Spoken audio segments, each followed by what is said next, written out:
Hello class, आज हम लोग दो चीज़ों के ऊपर ऑर्गेनाइजेशनल बिहेवियर का पार्ट 2 है ये। आज हम लोग दो चीज़ों के ऊपर बात करेंगे, स्कोप ऑफ ऑर्गेनाइजेशनल और नीड ऑफ ऑर्गेनाइजेशनल बिहेवियर। देखिए, ये सारे जो हम लेक्चर्स दे रहे हैं ये सारे लेक्चर्स को हम आपको समझा दे रहे हैं। जैसे ही एक चैप्टर खत्म होगा उसका नोट्स भी आपको मिल जाएगा, ठीक है। तो उसके लिए बहुत परेशान मत होइएगा। मेन चीज़ है आप इसको समझने में ध्यान दीजिए कि है क्या, इसका मीनिंग क्या होता है, इसको समझने पे ध्यान दीजिए। अब जैसे सबसे पहली चीज स्कोप ऑफ ऑर्गेनाइजेशनल बिहेवियर, मतलब क्या क्या ये एरिया चीजों का कवर कर रहा है। सबसे पहली चीज है स्किल डेवलपमेंट, आपके स्किल को डेवलप करेगा, ठीक है। क्योंकि देखिए, कोई भी ऑर्गेनाइजेशन में आप जब काम करने जाएंगे तो ज्यादातर केस ये होगा कि आप फ्रेशर होंगे, तो आप सिर्फ चीजें पढ़ के आए हैं, तो स्किल का आपका डेवलपमेंट करने का काम है इसका, ठीक है। एक्चुअली जो आप काम करेंगे, चीजों को समझेंगे, बिजनेस की इंसाइट आएगी, कम्युनिकेशन, लीडरशिप, ये सब क्वालिटीज को डेवलप करने में ऑर्गेनाइजेशनल बिहेवियर इसी के स्कोप में ही आता है। फिर personal growth through insight into human behaviour, मतलब देखिए हर ह्यूमन अलग अलग होता है, तो उसके लिए भी ये बहुत ज़्यादा जरूरी होता है, ठीक है, कि ह्यूमंस को अलग अलग तरीके से वॉच किया जाए और देखा जाए, ठीक है। जब हर ह्यूमंस को अलग अलग वॉच और देखा जाएगा तो जैसे हर आदमी अलग अलग तरीके से मोटिवेट होता है।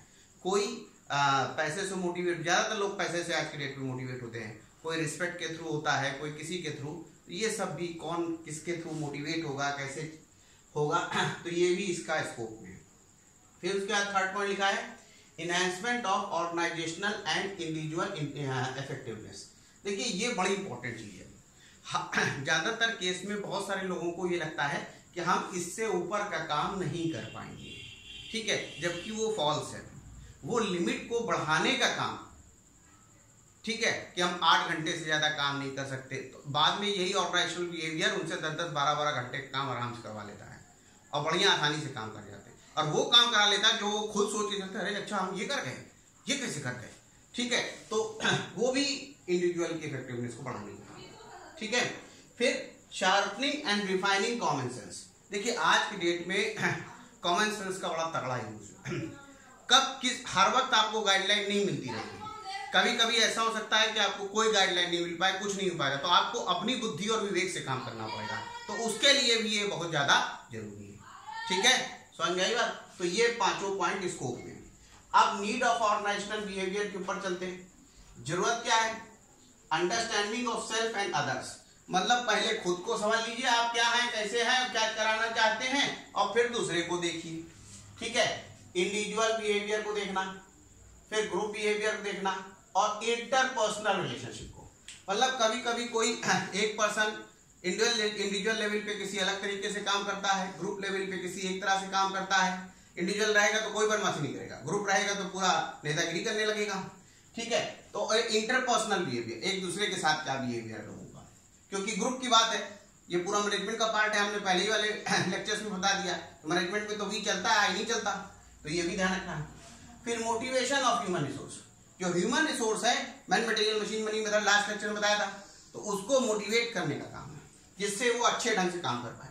और इफेक्टिव कम्युनिकेशन, सबके पास प्रॉपर इंफॉर्मेशन पहुंचे, एक दूसरे से सब अच्छे से कम्युनिकेट कर पाए, इसके लिए। फिर इफेक्टिव ऑर्गेनाइजेशनल क्लाइमेट, जहां पे आप काम कर रहे हैं उसका क्लाइमेट भी बहुत अच्छा होना चाहिए। ऐसा ना हो कि आप कहीं पे किसी जगह पे काम करने जाएं और आपको बड़ा बंधन महसूस हो, आपको बड़ा अजीब टाइप से लगने लगे, तो वो नहीं, इसको करने का भी काम इसका है। गुड ह्यूमन रिलेशन, अच्छी ह्यूमन रिलेशन बढ़ाने का भी काम इसका होता है, ठीक है। और introduction of change in the organisation, अब कोई नया चेंज आना है, हर वक्त स्थितियां चेंज होती रहती है। अभी जैसे कोरोना चल रहा है, तो हम लोग तो कभी ऐसा नहीं सोचे, इससे पहले नोटबंदी हुई थी, उस समय भी बड़ी अलग अलग विषय। अगर आपका ओबी वाला सिस्टम सही है, मैनेजमेंट आपका प्रॉपर है, ऑपरेशनल बिहेवियर अच्छा है, तो जितनी भी प्रॉब्लम विकट परिस्थितियां आएंगी उनसे सबसे आप निकल जाएंगे। क्यों? क्योंकि आप चेंज इन द ऑर्गेनाइजेशन को आसानी से इंप्लीमेंट कर पाएंगे, वरना नहीं, ठीक है। तो आज अभी हमने इस वाले पार्ट में दो चीजें समझी, स्कोप और नीड, ठीक है। Okay, thank you.